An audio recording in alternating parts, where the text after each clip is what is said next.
Hello guys, welcome to my YouTube channel. Please don't forget to subscribe and click that notification button for more updates. So allegedly guys, it has been stated that DJ Maphorisa and Oscar Mbo are in a war. So guys, not necessarily saying that they are in a physical war. No guys, it's not that.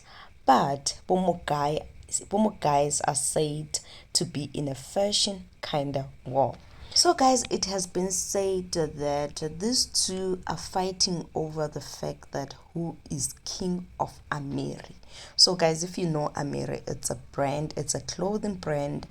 And guys, DJ Maphorisa posted videos of himself guys a couple of times, and in the videos you can hear him saying that I am your father.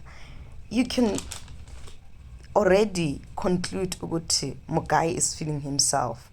The price of the clothing is too expensive to a point that we are ukuthi, you know what, I'm your father. Like I am the man that I think I am.